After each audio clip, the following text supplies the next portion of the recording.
If you've ever seen any of my videos, you know I hold Berserk in high esteem. I've also spoken about some of the things that go into creating a manga, and what criteria are used to critique the medium that is manga.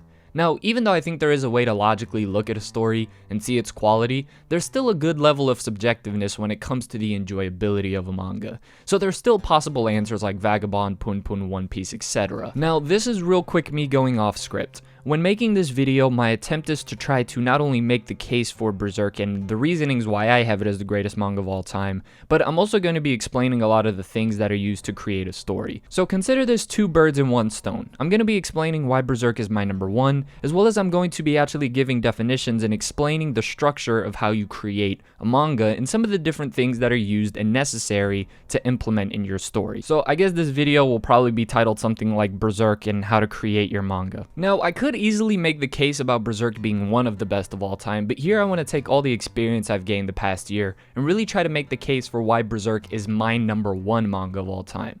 Now, before getting into the things that hold more weight and value, first I just want to discuss the iconic status Berserk has. Its influence, while maybe not as culturally impactful as Naruto or Dragon Ball, it has still inspired many of the new upcoming mangas like Black Clover, Attack on Titan, Chainsaw Man, and also the hit game franchise Dark Souls.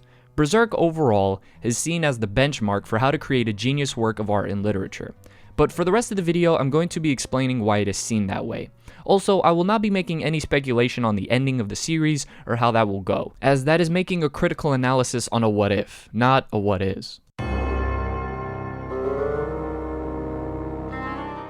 Berserk is easily one of the greatest mangas when it comes to artwork and attention to detail. While I show you some of the panels, I really want you to look at all of the detail and effort Miura puts into each of these panels. Berserk is filled to the brim with stellar art and creativity, as with the manga's dark fantasy setting, it really allows for a demonstration of Miura's creative ability and to show off his artistic skills. From the fundamentals of shading and cross-hatching, to the more advanced forms of paneling and structure of a page, Miura throughout his evolution as an artist is near flawless, and his effort is very much apparent. Well, hence the hiatus. You can't blame him for drawing almost every female character with the same face, or having a lazy or inconsistent art style. Over time, Miura has improved leaps and bounds, despite already being top tier by the end of the Golden Age arc. No discussion or debate on this. Buildings, people, animals, creatures, fight scenes, beautiful scenery, emotional expression, symbolism, romantic scenes, name it all. Miura has demonstrated there are few in his league. Now, I do want to point this out. You don't necessarily have to have the best artwork of all time when it comes to your manga. The very first example that comes to my mind being Hunter x Hunter. It still helps your case a lot when you're able to illustrate what your story is trying to present, as I think when it comes to manga, the visuals are at least 30 to 40% of it. If anything, an amazing artwork is just the icing on top of the cake, which really helps communicate your story even more clearly. Plot is a literary term used to describe the events that make up a story or the main part of the story. And narrative is a spoken or written account of connected events, a story. I start off by giving the definitions of the two, as they are both very similar and interchangeable. Just pointing that out so you don't get lost when I switch up the one I use. The plot and narrative is by far the most important aspect of a story. Through the plot is where we get a grasp of the story's themes, world building, and characters. The plot is meant to provide a flow throughout a story or an arc, in a way that allows us, the reader, to logically process and emotionally invest ourselves in the story. Now, I can't believe I'm using the chart, but I think it's very essential for you to kind of understand where I'm going to be continuing through this point. This chart here shows the overall structure of the plot and how to build up a story or arc properly. So yeah, no objective criteria might add. Anyways, first we see exposition, essentially showing us the idea of what the setting of the story currently is, and the characters that matter. This is an aspect that is very important, not entirely in concept, but in execution. Some stories are lazy and bottle feed the audience by having long bits of dialogue or narration to explain the current setting and who the characters are. But the good series, heck, even just the mediocre ones know that the initial exposition of the story needs to be a show don't tell scenario.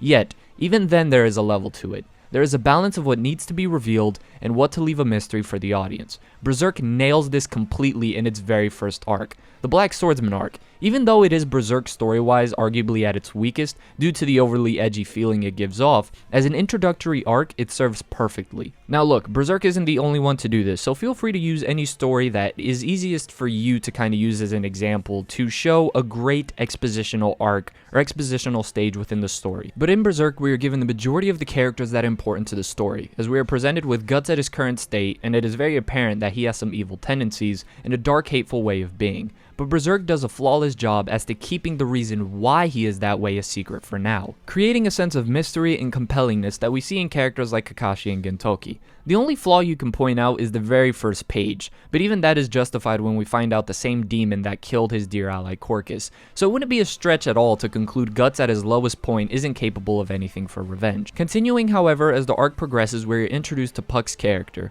who has a very needed moment of comedy relief to balance out the dark, bleak world of Berserk. But he also asks all the question that we the reader are asking about Guts, further helping that smooth introduction of intrigue and mystery, as well as it shows the foreshadowing and planning Miura had for Guts' backstory and how he got to the place he currently is in. We are also given a quick demonstration of the unforgiving setting through graphic images, making it clear that this story is not for children. It sets the tone perfectly for what is yet to come, and it also does the right thing by introducing the antagonistic force in this arc as well. We are shown the God Hand and the hatred Guts has towards one of them, but the lore behind who they are and what they do and what they are doing is still a mystery to this day, showing Miura wants them to have their own intrigue that will keep the reader wondering and guessing for decades.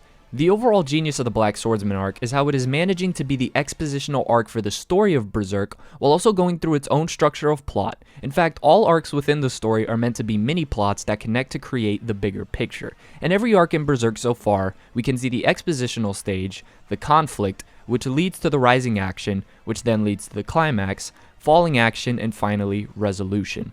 Berserk executes this to perfection in every single arc, with no cheap repetition of arcs or major plot holes that violate the themes of the story. Berserk has managed to geniusly connect all these events, and through these magnificent events we are shown the characters and themes are all about. All that is left is to get the final climax of the story and the resolution of conflict that has been going on for years. Berserk throughout the years has provided nothing outside of an innovative but flawless execution of plot, having different moments of conflicts, climaxes, and resolutions. Really quickly, just to give an example, that way I don't take the next 20 minutes just examining one arc, which, I mean, could be done, but I've talked about the Golden Age arc on many different occasions. But just look at the Golden Age arc. It executes this perfectly, and so do the other arcs, but I just want to use the Golden Age as I think it is a prime example. Early on in the Golden Age arc, we're getting the expositional stage, as we're being introduced to all of the characters and themes that will be important. Next we have the conflict, which is where the Band of the Hawk is going in this war. Through that conflict is where we end up getting rising actions, which is where we see our characters progress and develop, and we get to know them more, and we get to know more of the themes within the story as well. This rising action eventually leads to what ends up happening to Griffith, and then we reach the eclipse, which would be the climax of the story, where everything kind of smashes together and we are at a super high moment of tension for the audience. Then we have the falling action, which is everything that happens after the eclipse, and then we get our resolutions. Guts' declaration of war, what's happening to Casca's mind, and Guts officially becoming the Black Swordsman. You can take any of the best arcs created in manga history, and you will see that many of them, if not all of them, follow this structure of plot to a T perfectly, but yet in their own way and own style. But now I want to move on to my next point.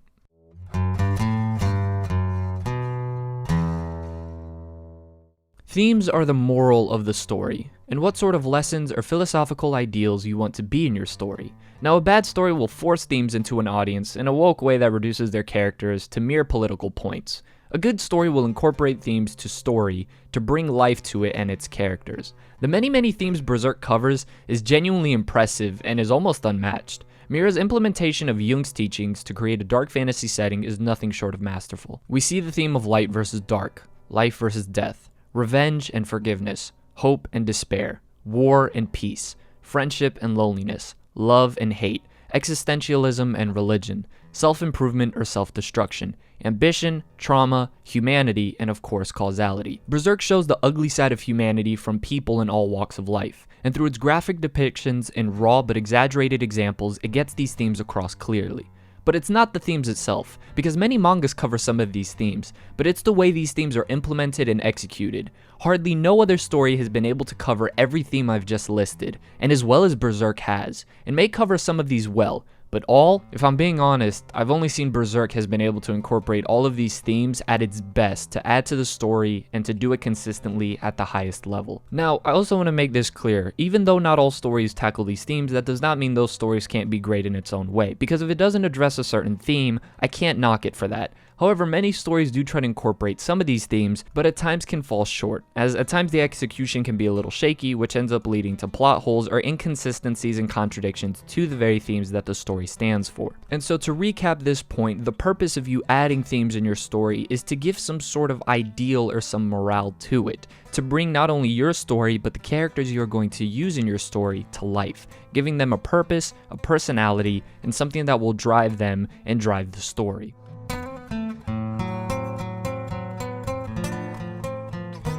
Now, for this one, One Piece fans, feel free to do what you need to do. Now, this is where Berserk may not be the best since it's a character-driven story, but nonetheless with characters like Silat and now during the Fantasia arc, we're getting to see Berserk's great world building. It doesn't necessarily do it with some giant map we see in every other chapter, but Berserk has been able to show different races of people and even creatures on 2 different planes of existence as well, the physical and the astral world, which more recently combined. From the Tudor Empire versus Midland and the Kushans, we're able to deduce that this is taking place in a dark fantasy setting of Europe and the Middle East, as well as now Falconia, but where exactly we are isn't necessarily made an emphasis as it is in maybe other mangas, but Miura does a great job of expanding the world of Berserk more and more. Point is, even though it isn't number 1 in this category, it is still top tier despite the location of the event not ever really being made of the most importance. Now, the definition of lore, or at least one of the definitions that I think is most appropriate for this context, is a body of traditions and knowledge on a subject or held by a particular group, typically passed down from person to person by word of mouth. In simpler terms, it's essentially a mysterious backstory, or at least the mystery of the context of a specific area, person, or group of people. Now, when it comes to a lot of animes and mangas, there will be lore behind a certain antagonist. Usually you see lores when it comes to antagonistic forces within a series. I mean, prime example being Dark Souls, which is a video game, not a manga or an anime, but you get the point. However, when it comes to a lot of the animes and mangas I've watched, the mystery behind a lot of these antagonists isn't exactly built up for the longest time. One of the only examples I've seen in a more mainstream anime of building up an antagonist for so long and having a ton of lore behind him was Madara from Naruto, and they end up botching his character in the end, which was shameful. So most series have some sort of level when it comes to the lore of certain characters, whether that is a brief backstory of a person or a group. But the level of lore and mystery that Berserk has maintained with some of its most important and impactful characters of a series is almost unmatched. Berserk's original run has been going on now for 30 years, and the fact that during that time, the series has been able to maintain that much speculation and hype surrounding the origins of the stories of the Skull Knight, Zod, the God Hand is nothing short of impressive. These are all characters that make their presence known, and despite not appearing frequently, they still captivate the creative and investigative side of the reader. The mysteries of the larger forces at hand allows Miura to give focus to the protagonist and main antagonist of the story, while still giving them a high level of importance and weight to the presence of mystery for what surrounds them. This kind of lore when it comes to boss characters quote-unquote of the series is something we see implemented in Dark Souls and Bloodborne. And I think that's truly one of the impressive things about the way Miura has carried out Berserk. I think he understands that the hiatus to a series may be a little bit of a detriment, but yet he's implemented so much lore and so much mystery, which has now only been furthered by the most recent chapter, that the wait ends up being worth it. I really don't know many other series that could have a hiatus like Berserk and still thrive. Now, I want to make this clarification or disclaimer, whatever term is a little more appropriate. The things that I've been listing, narrative or plot, the artwork, the lore, the themes, the structure of plot, these aren't things that are unique to Berserk. Other stories do this, and when it comes to different demographics, you're looking at different styles and ways of doing it. Here, however, in this video, I'm using Berserk as the example, as I think it really executes on all of the things I've laid out at honestly a very, very high level that only the best stories are capable of doing. It's not so much of having these criterias or implementing them within your story, it's whether or not you do implement them in the first place, and if you do, the execution behind that. Because sometimes a story can have a really good idea or concept going for it, they just drop the ball on the execution. Again, I probably should have brought this up at the beginning of the video, but I might as well just bring it up now.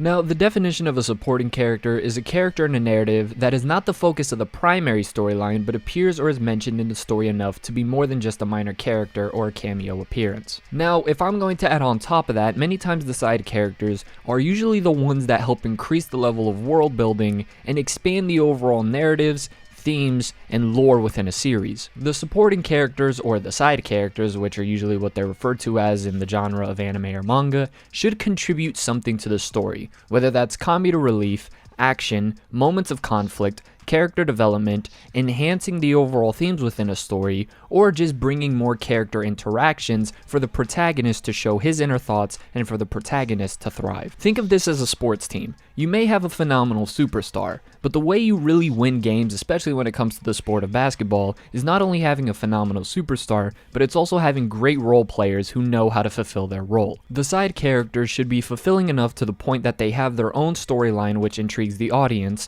but they should never get in the way of the protagonist or what the goal of the author is for the protagonist. Great example of this being Farnese. Farnese has arguably one of the best character developments I've seen from a side character in all of anime and manga, but her progression and growth as a character does not slow down what happens to Guts. If anything, it just enhances it even more by adding another character to the group who brings something unique to the table. Also, to point out, some really good side characters as well as minor antagonists can also serve as plot devices, not just characters. Now, Casca isn't necessarily a side character, she's more so a primary character, but I still want to kind of address her here. The moment where Casca loses her mind, she becomes more of a plot device to enhance who Guts is as a protagonist. And the brilliance of Casca's character is as she transitions more into plot device after what happens during the eclipse, it's done in a phenomenal and logical way of integration, therefore not creating any plot holes or creating any things that seem unnatural when it comes to the character of her or Guts. Everything that's happening makes sense within the relationship with Casca and Guts. Her presence creates a specific conflict within the series that not only enhances Guts' character,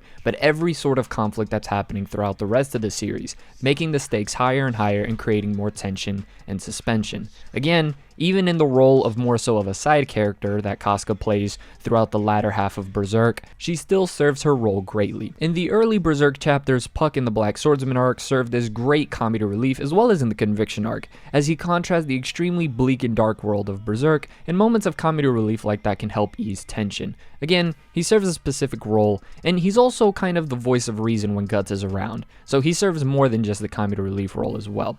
Now, we have some other side characters like Serpico and Isidro, who, when in Serpico's introduction, he was great, and he added to the story. Recently, he's seen a little bit of stagnation, and Isidro, we're yet to see what they plan on doing with this character. Now, we also had phenomenal side characters in the Golden Age arc like Judo, and Judo was another voice of reason who helped add more to the group of the Band of the Hawk, and given more of a human and idealistic feel. Sadly, we never really get to see the development or progression of Judo as he is killed in the Golden Age arc, but we do have Rickert, someone who was alive during the Golden Age arc and who has now developed into one heck of a person. Rickert now has his own intriguing plotline along with Silat, and all that ever does is create more possibilities and conflicts within the story outside of the main conflict, as well as increasing the world building. Again, these are all side characters who fulfill their role, but in spite of them all doing this, none of them ever outshine the protagonist or get in the way of the protagonist's progression or development, thus creating some sort of unnatural feeling and unsatisfaction. And for a character-driven story that is Berserk, for it to have amazing side characters with their own plot lines is extremely essential to creating the world of Berserk. And something that I really do appreciate when it comes to Berserk is it gives up width for depth. It may not have the largest cast, but I think that's essential in allowing Miura to really focus and give detail to the characters we do have. Because what's the point of having this ginormous cast of characters if by the end of the story they're forgotten or completely irrelevant? They serve no purpose, and they were just there for a momentary moment of conflict, but now they contribute nothing. Now, in a long-running series, that is inevitable with certain characters. There will be certain points within the story where they might be a bit stagnant, but it should be the exception, not the rule. A good side character should either serve as a great plot device, have their own plotline that is intriguing, contribute to the protagonist without getting in his way, create conflict, add good character interactions, and just be their own character. But now that I've kind of covered all of the other surrounding things that makes Berserk great, I will now be getting into, I think, its two biggest strengths. First, starting with the protagonist. The protagonist is essentially the main focus of the story, the person whose perspective we are looking from. Many times people get confused and they always think the good guy is the protagonist, but that's not the case, Death Note being a great example. Now, I couldn't necessarily find one thing to describe a great protagonist, but I was able to find 10 points. The first being, a great protagonist has a problem that needs solving. These 10 points, by the way, you can find online at Fiction University, but what they say here is, quote, "You think this would be obvious, but I've read plenty of manuscripts where the protagonist could have died on page 1 and the story would have continued without missing a step. Make sure your protagonist is the one with the problem that has to be solved. They are the central conflict to the story, and if you took them out, you'd have no story." This is pretty obvious. Look at some of the greatest mangas of all time. What would happen if you took their protagonist out? Look at Guts. If you took him out of Berserk, a lot of the events that would happen, they wouldn't happen at all. Apply this to any manga with a great protagonist. The truly great protagonists are essential to their story, and if you took them out, the story wouldn't even exist. But if you can take out the protagonist of a story and argue that the story would still pretty much remain the same, that's a huge negative. Point 2. A great protagonist has the ability to act. Quote, "A good protagonist causes the story to happen and moves the plot through their actions and choices. Even if they're trapped in a cell, they're able to look for a way out and try to pick the lock or break the bars. They don't just stand there. Make sure your protagonist is in a position to create change, even if it's a huge battle to do so." Now this kind of bridges with step 1, but this takes it to a further level. You see, it's not only the fact that you take your character out of the story and they're essential, they are essential because of the actions they cause. I pretty much already said this with Guts. If Guts doesn't do what he does in the Golden Age arc, Griffith would have never fallen to the position where he goes into. The protagonist has to be able to create some change in the world that you put him in order to create these moments of conflict that will eventually lead to the climax. If not, a lot of the conflicts will feel extremely unnatural, and you never want that to be the case, as then you might be riddled with plot holes and inconsistencies and just bad writing, period. Number 3, a great protagonist has reasons to act. Now here they proceed to quote Die Hard, but here I'm going to use Guts, as we are talking about Berserk. So imagine the eclipse never happens, and Guts now has this hatred for Griffith and he wants to kill him. It wouldn't really make sense. The drive and anger and vengeance and declaration of war Guts has at the end of the Golden Age arc, which then connects to the Black Swordsman arc, Conviction arc, etc., is all because of what Griffith did.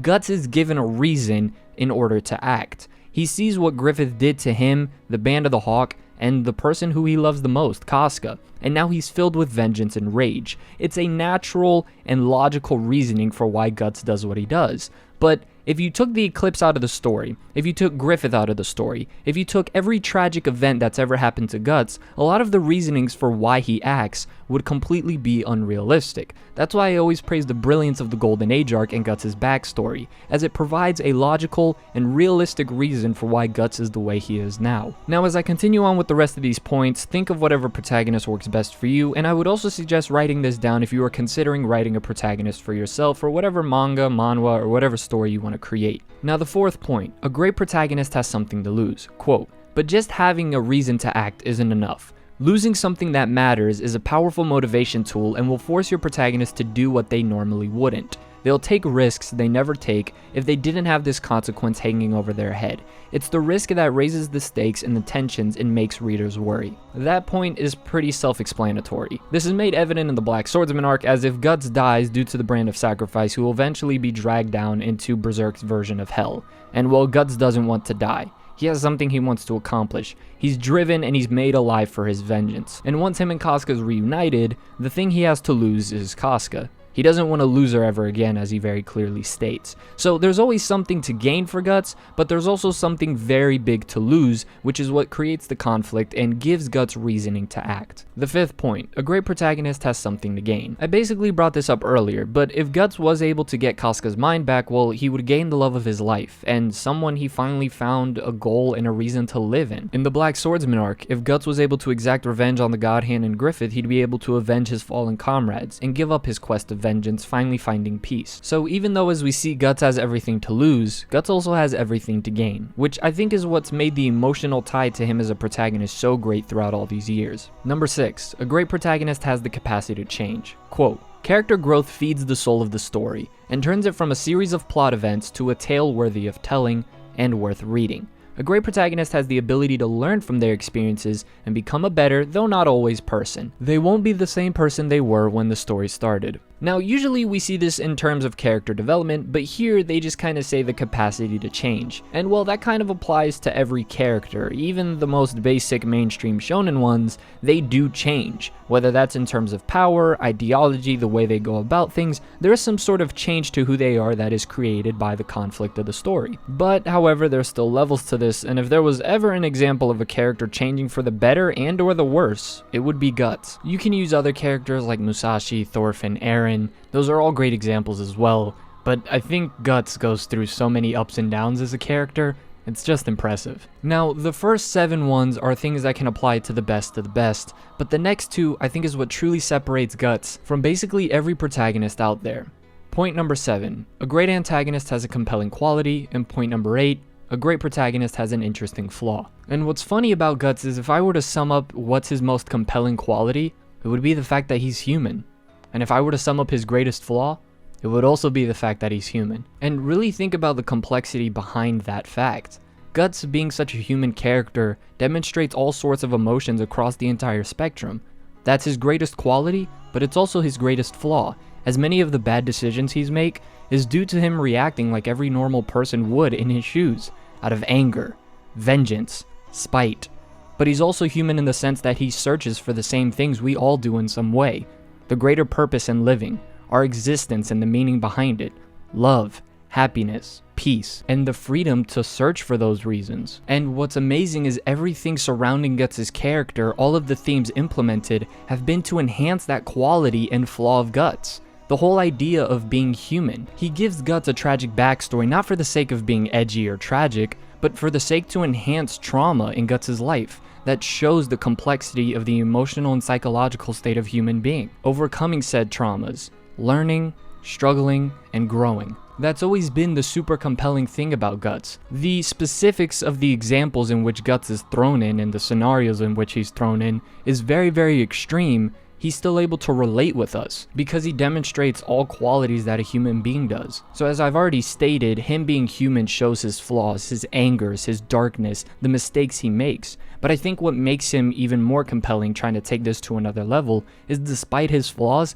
Guts is still an extremely honorable person. I think anybody who reads Berserk would of course argue that Guts isn't perfect, but for what he's gone through and for what he's trying to do, he's an extremely remarkable human being, and I would argue a role model for anyone, even though he clearly tries not to be. He's somebody that despite the horrible things that's happened to him, he's never tried to play victim.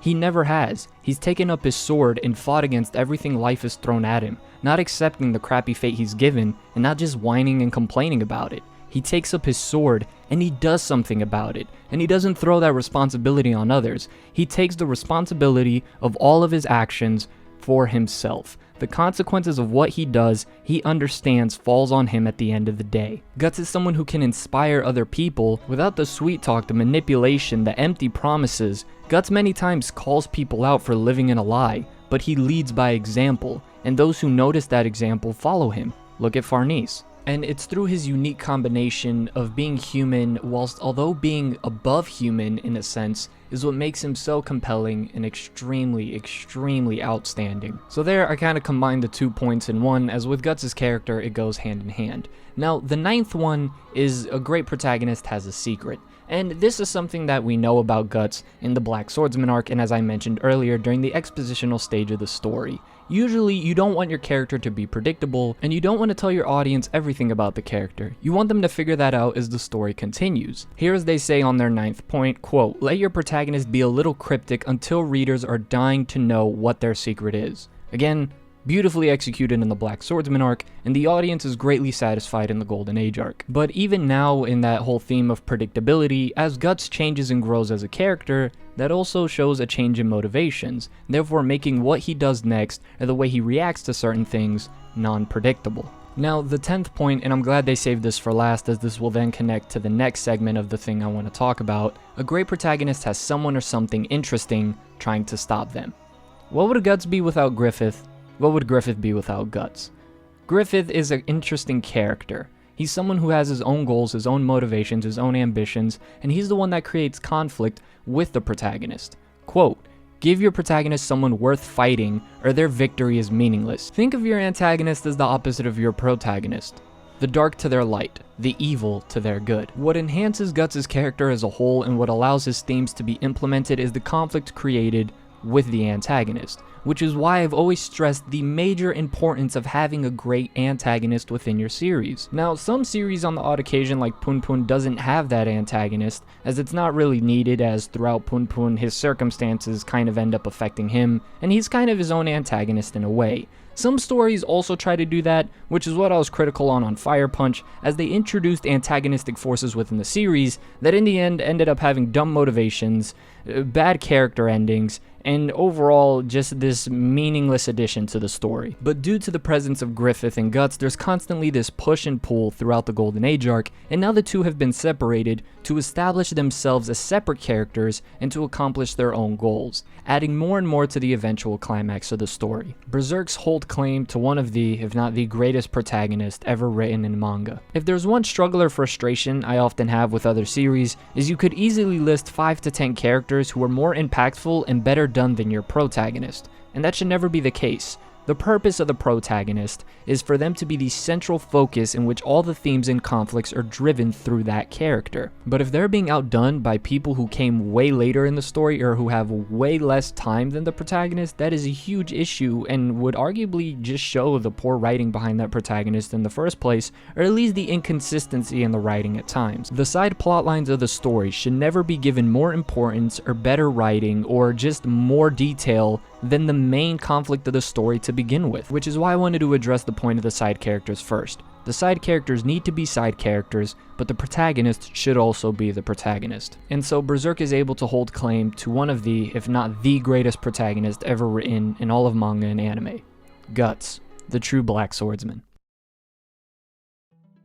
Now, this is a little bit tricky for me talking about Griffith, as I've already done a video how to write the perfect antagonist, and there I basically lay out all of the points that go into writing a character, and I use Griffith as an example in every single one, along with a few other characters. But essentially, to summarize, Griffith does everything a great antagonist ought to do. He's introduced early in the story to give some sense of conflict and lore, he's then given his own character, he's the dominant force throughout the story, he parallels and contrasts Guts greatly, and he has his own goals. I've already explained those things in another video, but hopefully it's pretty obvious when I lay it out to you like that. Griffith, without a doubt, is one of the, again, if not the greatest antagonist in all of anime or manga. The one character I would say definitively I would be willing to put over Griffith would be Johan from Monster. There are plenty of great antagonists who run an entire arc. Doflamingo, Pain, Meruem, but as an antagonist who can run an entire story, Johan and Griffith are almost on a tier of their own, along with maybe Friend from 20th Century Boys. Griffith is the reason of conflict with Guts' character, and this conflict creates all the tension and all of the things in the plot that will eventually lead to the ultimate climax, and the climaxes that have already happened within each consecutive arc. You see it in the Black Swordsman, the Golden Age arc, the Conviction arc, and the Millennium Falcon arc. And there are a few criticisms I heard about Griffith that I want to address quickly. Some people argue that after the Golden Age arc, Griffith is no longer an interesting character, and he's not that good of an antagonist, and I would greatly disagree, as in the Golden Age arc, Griffith isn't necessarily the antagonist of the arc. Griffith becomes the antagonist of the arc at the very end. What we see in the Golden Age is how Griffith got to be. Through there, we see all the character development and all the character growth needed, along with the expositional stage of who Griffith is. Everything that's happened afterwards has been Griffith accomplishing one of the biggest things all great antagonists should do, and that's have their own goal to strive for. It's made very apparent that Griffith's ultimate goal is to have his own kingdom, and after the Golden Age arc, that's what we see him do. And besides, in the Eclipse, it's very obvious that he gave up his humanity, hence a lot of the sentiment and a lot of the struggle within his inner being has been taken away. That's the whole point of Griffith's character. He's ascended past his humanity. And he was already a great parallel and contrast to Guts in the Golden Age arc, but now he's the ultimate parallel and contrast to Guts. Guts, someone struggling for his humanity throughout his journey, versus Griffith, someone who's abandoned his humanity and is now continuing to accomplish his own goal. Some people also say that they don't like how separate Griffith has become from Guts, but I want you to really think about how silly that sounds. Could you imagine Berserk if Griffith and Guts constantly had these confrontations? They would eventually become old, and the giant importance behind those meetings meetings would lose their value. Griffith is so much more than just someone who creates conflict with Guts. He's his own character and he's accomplishing the things he wants to do. Griffith is creating his own plot line that will ultimately conflict with Guts, which is leading up to the ultimate climax of the story. But for people who complain about Griffith and Guts being separate for too long, think about this, and this is what I would argue. The fact that Griffith and Guts have been able to be separate for so long, but still, when it comes to the story of Berserk, the ultimate focus will be the eventual collision between the two of them,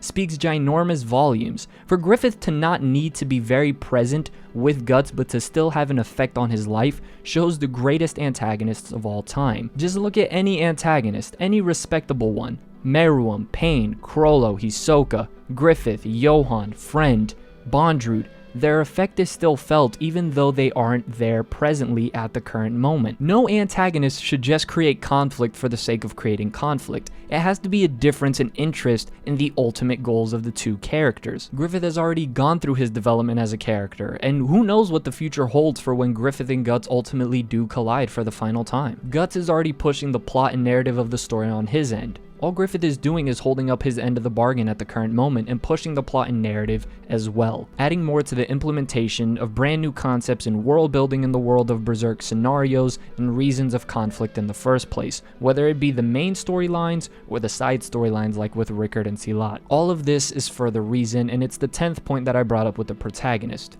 Griffith is someone or something interesting that Guts is trying to stop. Think about how much the two characters have really progressed in terms of their goals during their time being separate. Miura is building up the ultimate gain or lose scenario for the two. Now that Griffith has his kingdom and his godhood, and Guts still struggling for his humanity, now getting Casca's mind back even though that's still in the process of working, and finding his purpose of existing in the first place, they both have everything to lose and everything to gain in their final confrontation. Griffith is everything an antagonist should be, and if you want to study how to make a great antagonist, I would suggest Griffith and Johan from Monster. But very few series can boast having arguably one of the, if not the greatest protagonist, as well as one of the, if not the greatest antagonist in all of anime and manga. Guts as the protagonist and Griffith as the antagonist, they both hold up their end of the bargain in driving the narrative of the story, and the both of them is where we're able to see all of the themes that I talked about earlier. But when it comes to Guts and Griffith, it's self-improvement versus self-destruction, holding on to the very things that make you human or letting them go. The history, the conflict, and all of the themes contrasted and paralleled within these two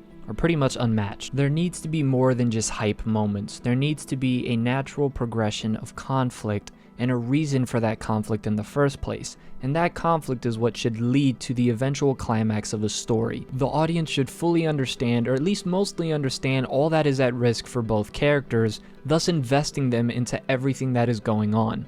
I just can't wait for the day to see the eventual conflict between these two fully finished, and then eventually adapted well for once in an anime. Now, I also want to give credit to a lot of the minor antagonists within the series, like the Slug Count, Ganishka, who's a phenomenal example, Rosine, Mazgis, who do an amazing job of creating conflicts for the specific arc necessary, all pushing Guts to the limit of his humanity and forcing him to resort to pretty much near-death situations. Now, I know a lot of people complain about plot armor, but I feel like that almost applies to any series. I mean, I don't really think you can name a series where you would argue that that character should have died, but they didn't. It's almost in every series. Of course, the author's trying to achieve something with the plot. You're not going to kill off the most important character in your series if you're trying to push everything through that character. This video took a week or two of preparation, considering that I wanted to communicate my thoughts efficiently without wasting too much time, but still hopefully giving enough reasoning and some of my logic as to why I have Berserk at my number 1. This video I think is going to be extremely beneficial, as I think it's going to enhance my ability to critique other mangas and other animes, while really understanding what goes into making plot, narrative, structure, and all of the things that surround that. So I'm hoping at the end of the day, this video was a massive treat for Berserk fans, but I also hope that this video is very much beneficial to those who are considering writing a story. There are many stories you could look at and study from, and Berserk isn't the only one. But if there was one story I would suggest to you to analyze and look at, if you are looking to create a quality story of your own, study Berserk. Undeniably, this is one of the greatest mangas of all time. There are hardly any real flaws you could point out within the series. You could always point to hiatus, but when talking about the actual content within the series, there's not many flaws to it.